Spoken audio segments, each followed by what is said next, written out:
So, Road to Knockout Stage Team 2 is out, and there is loads and loads of content. We've had 2 SBCs, we've had an objective, we've got an Evo. So in today's video, what we're going to be doing is going through all that, talking about a bunch of investments you guys can make, and yeah, talking about how the market's going to go. But before we do start, if you guys are interested, I do have daily updated trading guides with investments in them, with daily updated trading data, with lists of plays you can go and sell for lazy buyers, and you can get all this for free with Amazon Prime. All you got to do is head to the top link below the video, and as I say, you can subscribe for free with Amazon Prime, or it is £5, €5, or $6. There we go. So let's go and talk about the content that has come out, because EA's dropped a lot of stuff, of course, including a promo team. So let's go and talk about the SBCs. We only got 2 player SBCs yesterday, one of them being Yamal and the other one being Nico Williams. So let's go through Yamal first. Bear in mind, I guess he was the first one that went and dropped. So Yamal went and came out, and he was 220k, which is a lot more than what people expected, because of course his first inform was only 70k. And traditionally, they kind of just price at what a second inform is. So if his first inform is 70, it's very unlikely that the next inform is going to be 220 unless there's a significant boost, in which there wasn't really. Literally was just a 1 inform boost. I'll say he also didn't get a playstyle plus.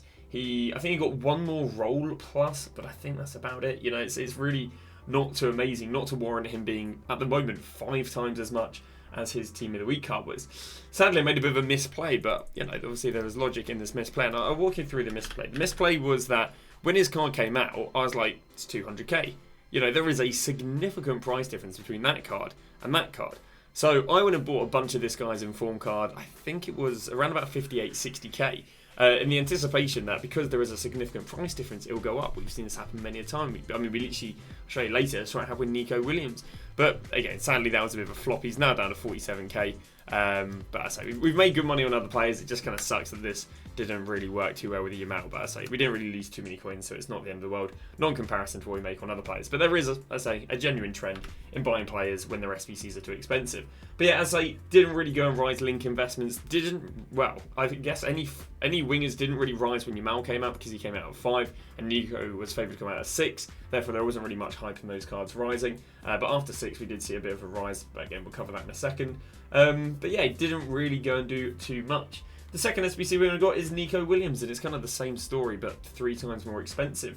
Not very demanded, but as I say, we anticipated him being very high demanded, but he was literally overpriced. Probably 100k. I'd say 400k people would happily take it because of how much Rodrigo was last year. But yeah, 550, he did not manage to do much to the market. So let's go and show you guys the impact they did. So regarding looking at fodder, Yamal went and came out at, we can go and show you yesterday. Yamal went and came out here, and Anarchy came out here. So I guess with the initial Yamal coming out, she went up 500 coins, but then after that she's back down another 500 coins, and since is back down another 500. So 88s didn't do very well for either of them. We go and look at Herberg again. Yamal came out here, ever so slight rise, but then back down again, and back down there to 22.5. Now we go and look at Harry Kane again. Harry Kane's one of the investments we quite liked, because we said, well, do you know what? These big SBCs last year rose fodder from 35k up to 47k with the first one. So we said, you know what, someone like Harry Kane would be a decent gamble, especially as he's out of packs for getting his own RTTK card. Again, sadly, he didn't do anything too crazy. It was 36 before, went up there to 37. He's still holding 36, and he will slowly rise through the week till Thursday, just because people will do Yamal with their untradeable fodder. But again, you're not going to see massive spikes like we saw last year with Rodrigo. Likewise with Rodri again, didn't really see anything progressive, and just seen him drop and drop, even though again he is probably the only 91 rated fodder. Then regarding the cards that Nico Williams would replace, which again got very heavily panic sell going into 6. You can see between 11 midday through to just before 6 p.m. there was a lot of panic selling on these wingers, expecting them to get replaced by Yamal, expecting them to get replaced by Nico. Well, obviously again the SBC was too expensive, it didn't replace these cards, and therefore they rebounded temporarily. So we can see Nico Williams went here from 98 all the way up to 118, but again, people are still finishing weekly, people are still opening their packs. Just because these cards are rebounding doesn't mean they're going to, they've hit the low and they're going to rebound them. Again, the market should drop till Sunday, so despite these link investments, yes, these replacement cards rebounding because Nico wasn't very good, they're not going to keep rebounding until the end of the week because the market is favoured to drop till Sunday. Interesting enough, someone like Rafinha didn't actually really rebound much. He went from 80k all the way down there to 60k when the SBCs came out, but again, no real rebound. Now, the reason for this is probably his card is a lot more comparable to, His card is a lot more comparable to Yamal. On top of that, he was out of packs all last week, so this is really the first bit of supply since him being back in packs. Neymar Jr. didn't really have a good rebound, went from 90 all the way down there to 76. Did get brought up there to 80, but since back down there to 72. Rodrigo was 160, got panic sound down to 130, did manage to rebound to 140, but again, back down to 131, and again, these cards should keep dropping. Chiesa went from 157, got panic sound down to 124, rebounded there to 137, back down there to 135 and favoured to keep dropping. Adeyemi, an interesting one, 147, panic sold down to 130, rebounded 146, but back down to 130 right there. Also, regarding link investments, a lot of people hear me of Unai Simon. He's the only link investment to Nico Williams. I said, do you know what? Nico Williams could be demanded, but this guy's going to get packed loads in people's weekend league rewards. Indeed, he did. Like we see yesterday, and again in the pre-hype, this guy went from, 8k basically up to 10k. So nothing too crazy. But after that, Nico came out, he went from 8 to 7 because this guy's getting packed loads. And that's it. But he's not being used much as a link investment. So again, a bit of a flop SBC with the likes of Nico Williams and the likes of and Yamal. We did go and get some other content, which there actually was some really nice money on. The first bit of that was the Santiago Gimenez. Now, the reason there's really good money on Santiago Gimenez is because EA has put SP on it. Now, this is the main one. I guess actually it's a combination. It's a combination of this needing Mexico players, this needing Mexican players, and this needing Eredivisie players. And as a result of needing Eredivisie and Mexican players, you wouldn't believe it, but the Eredivisie and Mexican players did very, very well. There we go. We can see that before the Evo, or before the objective was out, he was about 700 coins, and after the objective, he has literally been 5k. But what I didn't realise until yesterday is they've actually taken out the Mexican League. Because I would have previously gone, do you know what, they might not do that well, because again, there's a whole league of players, but they've actually don't have the Mexican League anymore. Because they don't have the Mexican League, there is generally only about 25, 30 Mexican players. So sadly, I didn't actually cop onto this. Some of my viewers copped onto it, so good for them. But it's a little bit like Greece yesterday. If you remember in yesterday's video, we talked about how Greece has a lack of players and therefore they did really well with marquee matchups. This is the exact same. Mexico has a lack of players, and as a result, when demanded or when required for objectives, they've done very well. Even cards like Alvarez, who've been packed loads. And I'll be honest with you, these cards actually might rise later into the week. They're definitely a little bit risky buying inflated, but there is a chance they will rise later into the week with people finishing their weekend league and then moving on to objectives. And again, it's interesting because the Mexico objectives don't actually give any SP, but I guess people are going out there to complete the Gimenez. But yeah, Gimenez's card doesn't look anything too crazy. I can't imagine Final will progress too far into the Champions League. Obviously dominating the Eredivisie, but when they have to play against real life football teams, I can't imagine they will dominate too much. Then the last bit of content we went and got before we start talking about the market, we do actually have some objective packs, which is nice. We had a new Evo. It seems like EA has fixed Evos. I'll tell you what I'm not happy about. EA don't let you complete Evos and Foot Champs. So I've been playing a lot of games of, losing a lot of games of Foot Champs. My poor little Joe Gomez, who actually ended up scoring a goal in one of my Foot Champs games, can't get upgraded because the most competitive game mode, for some reason, they won't let you upgrade your cards in. But hey ho. We went and got this yesterday. Again, didn't really create any too insane Evos. I believe I've got all the Evo sort of players here. Yeah, nothing too crazy. I'm not quite sure why this guy's popping up, unless he's actually Spanish in FIFA. But yeah, the main things that came out of this was two really nice combos. A Morales, who basically his base card doesn't look crazy, but then, his base card wouldn't look crazy, but if you go and combo him with the Ultimate Edition Evo, you can actually go and get 87 pace, 91 shooting, 85 passing, 87 dribbling, and Spanish La Liga links, which are nice. Obviously, done the power shot there as well. Ends up with 4-star skills, 5-star weak foot. Play styles, not looking bad, of course. Power shot, he's got passing, he's got dribbling. He's got Travella. I mean, I can't say I've been using Travella exactly. So yeah, it can actually make quite a nice card, but by itself, the Evo, it doesn't create any crazy cards because, again, I think a lot of these have to get combo to actually be crazy. Eric Cabacco, again, butchered his name, but 88 pace, 86 physical centre-back. It'd be quite nice if this guy could have played full-back, because I feel like, he starts off at centre-back and eventually probably get a better centre-back, and then you move him probably as a semi-decent full-back. Problem for this guy is he's 5'11", so, that's probably why he's fast, because he's a bit of a small man. So, that is the content we got. Let's go and talk a little bit about the market, because the market was all over the shop yesterday. Now, my prediction was that the market will drop from Tuesday all the way through to Sunday. And yesterday, actually, the market rose a little bit, hour by hour. So in the morning, what happened is people were still buying their weekend league teams. Obviously, weekend league started here at 8, and players went up. So, Griezmann at 5k, and I'll show you players later, it went up a little bit more. And people were like, oh, Dan, but you said the market was going to go down on Friday. Why is it going up? And basically what happened up until 11 is because there was only 3 hours after weekend league, we had no one finishing weekend league. We had no one, listing their teams. We had no one listing their rewards. All we had for the first few hours was people buying teams, which is why the market rose despite me believing it going down. But then, after about 3 hours, because again, this year you only have to play 15 games, there's even more of a reason for people to wrap up their weekend leagues fast. These players dropped and dropped and dropped. Meaning Griezmann dropped from 113k, and he's now down here to 95k. He dropped 25k despite going up in the morning. Same with Frankie de Jong. He went from 90k all the way up there to 97k, but again, people eventually, started finishing up their weekend leagues, and he's down to 88. Patry, most popular card. She actually didn't have a nice rebound, which was crazy, but I guess that's because her max was only 70, which she's since dropped from 86 all the way down there to 59.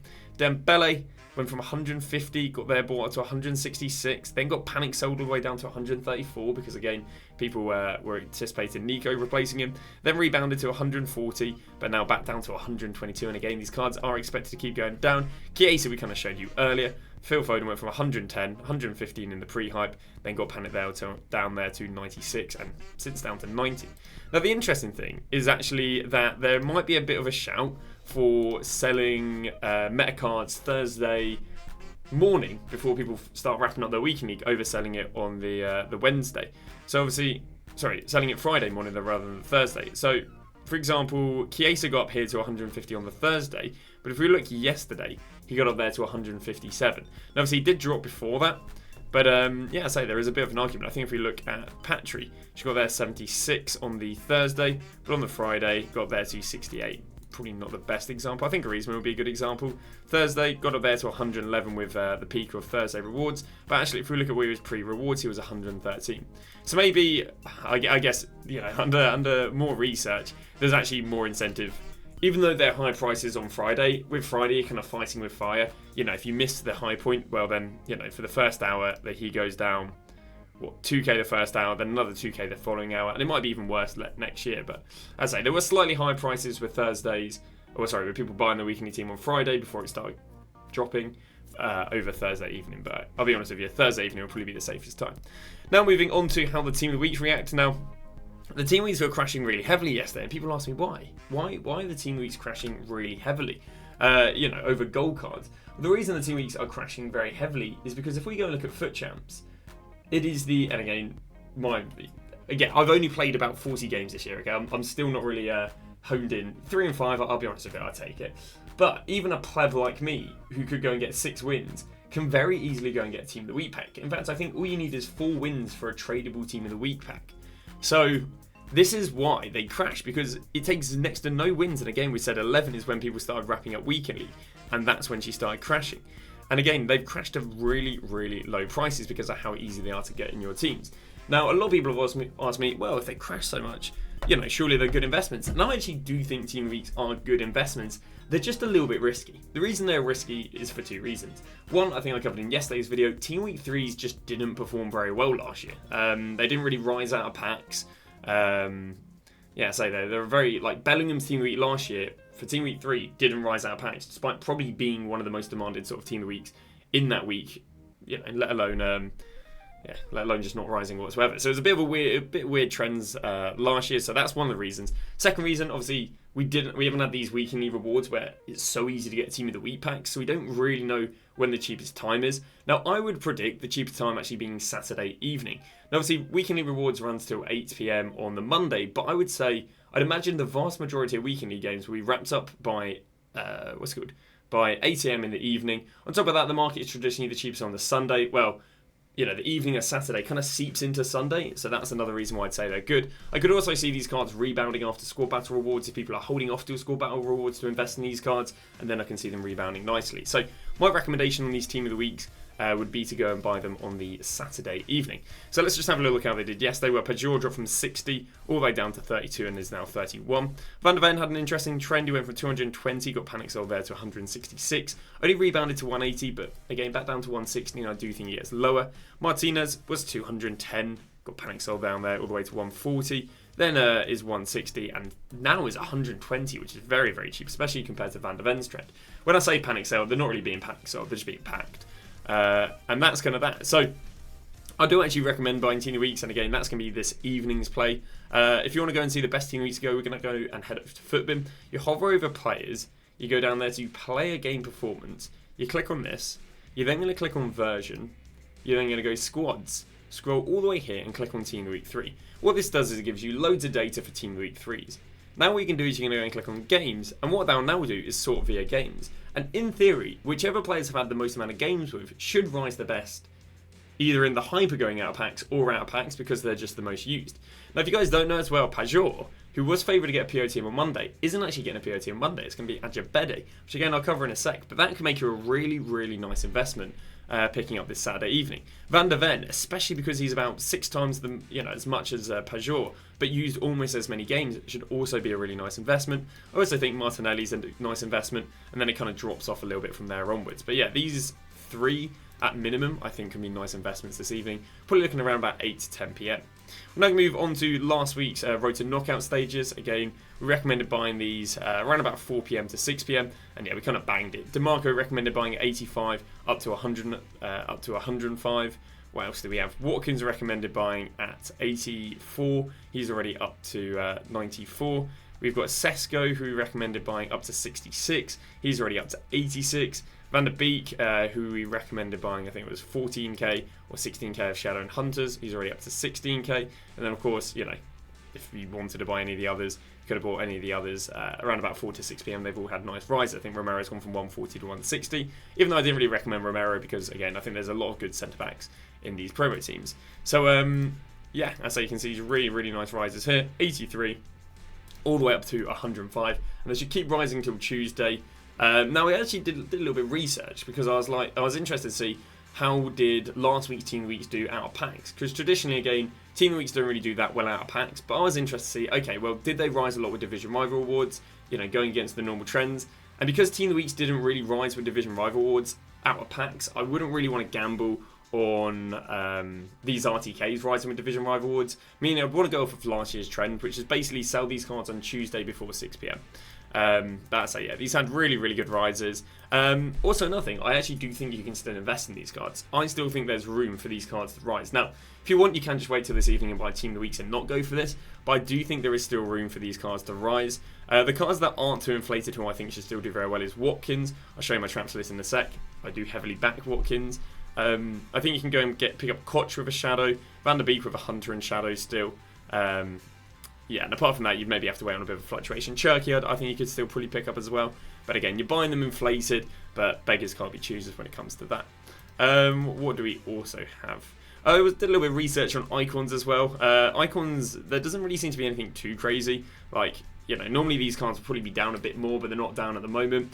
Potentially due to the change of rewards, potentially due to a game. We might just have to give it a little bit more time. Last year the market dropped to the Sunday, so still pretty early to go off the presumption that icons aren't dropping. But yeah, very interesting there. They haven't had too regressive of a trend, despite obviously gold cards having a bit of a regressive trend. Something a little bit like Carlos Alberto, maybe he's had more of a regressive trend, where he's gone from about 1.1 million and 50, 1 million and 40, and now I'd imagine he's probably been now averaging, slightly below that. I mean, yeah, no, I'd say he's averaging about 50k less than that. So, also had a little look at heroes, something like Blaise Matuidi. His day-to-day trend was down at about 607. And again, if we look at where he is today, it's about the same price, if anything, a little bit higher. So, interesting that heroes and icons have been able to hold their price. It was anticipated that heroes and icons would hold their price better, but not really to this extent. I say, have a little look at Road to Knockout Stage Team 2. It's a nice team. There's some nice balanced cards. Again, these do really, really good as investments as well. We are looking mainly for the cards that are about 50 to 200k. So from early looks, I would imagine this week's investments are going to end up being Oh, do you know what? There's not much. That's 50 to 200k. I'd imagine maybe Bront. Oh, they're not giving me out. I wouldn't really bat me to mine. I'd imagine it'll be Bront. Yeah, I'll tell you what. Probably Loftus cheap by the end of the week.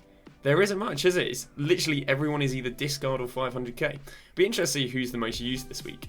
Again, we're going to go to PGP versions, squads, RTK team 2. Who's the most used?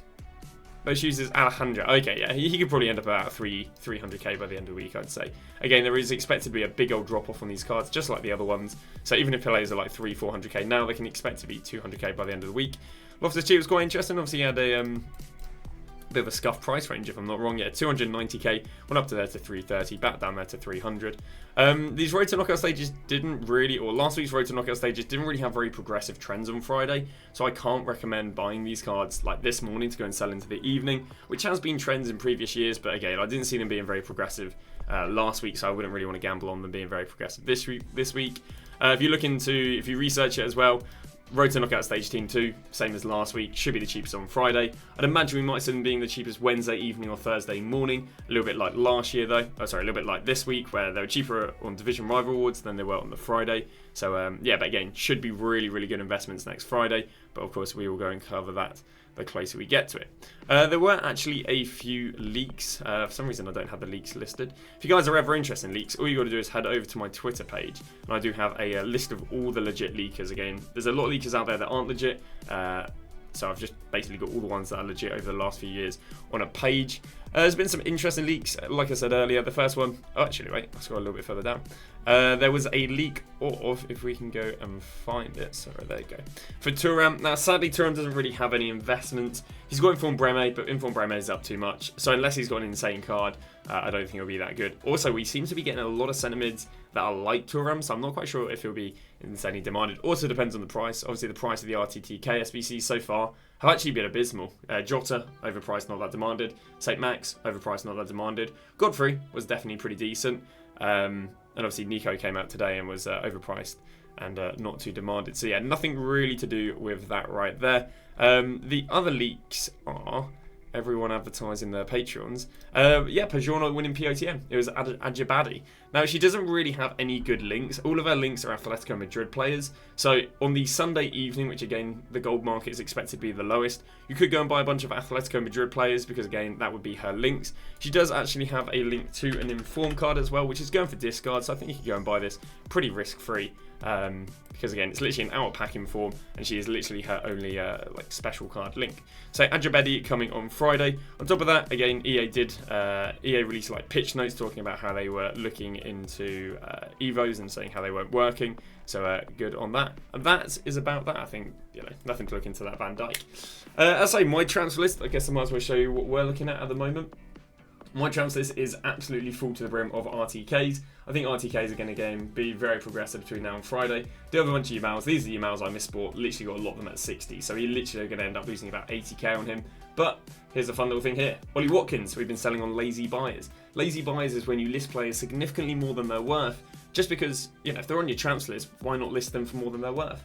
So each of these Watkins I went and bought at like 85k. And we sold them both here for 120k. So there is literally a 35k difference, a 6k tax. So we make ourselves, between these two, just under 60k. So even though I'm going to go and lose myself, maybe 15k on these, the 15k, the loss I take on these Yamals is literally made up on 2 lazy buyers of Watkins.